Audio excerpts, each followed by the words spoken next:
Now to the latest on the celebration of the life and legacy of Pope Francis. Let's take a live look from inside St. Peter's Basilica, where the Pope is lying in state on day one of a 3-day public viewing. The faithful lining up by the thousands to pay their respects to the people's Pope. Meantime, Cardinals met privately today to begin planning the conclave to elect Francis's successor. And when the College of Cardinals convenes to choose the next pope, a Detroit native will be among them. Newark Archbishop Cardinal Joseph Tobin is one of 10 American cardinal electors who will take part in the secret voting process. And his name has even been floated as a possible candidate. Tobin was born in Detroit in 1952. He was ordained as a priest in 1978, serving at parishes in Detroit, Chicago, and Indiana. And that was before, should I say, being elevated to cardinal in 2016. The next year, he was appointed Archbishop of Newark. Tonight, 7 News Detroit reporter Sarah Michaels is hearing from Tobin's family as he begins his journey to the Sistine Chapel, and from a Catholicism expert about the likelihood that Tobin may be chosen as the next Bishop of Rome. Joe has never not surprised us in one way or the other. Peace be with you. To the world, he is Cardinal Joseph William Tobin, the first Detroit-born and bred priest to ever become a Catholic cardinal.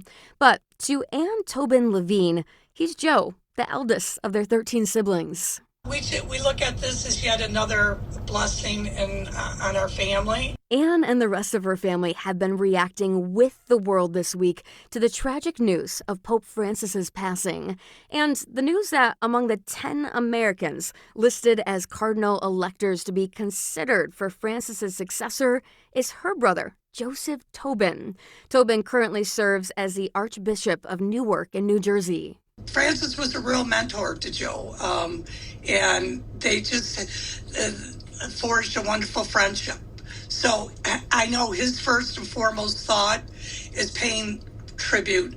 Dear brothers and sisters, yesterday, April 21st, our Holy Father, Pope Francis, passed into eternal life.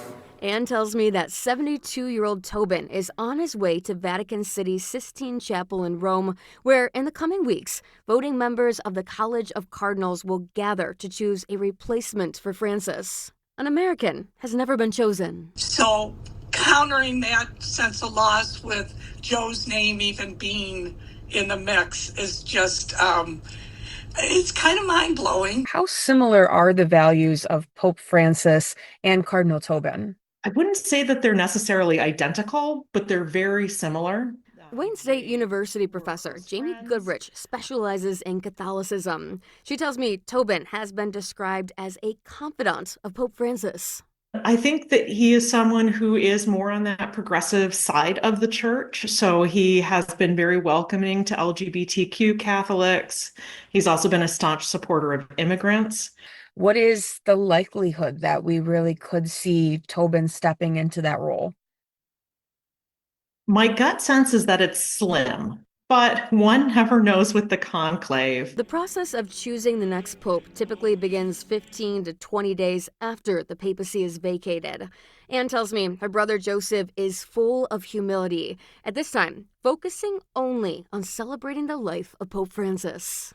He listens and he walks with the people, and he goes wherever God tells him that he wants him to go. And here at the Most Holy Redeemer, they are holding a rosary and a mass in Spanish this evening for the late Pope. In Southwest Detroit, Sarah Michaels, 7 News Detroit. Wow, slim or not, what an honor to have your name bantered about, and the first American potentially to be named Pope. You never know. But can you call him Joe at that point? Probably. We'll see what happens. Pope Joe? Pope Joe. There you go.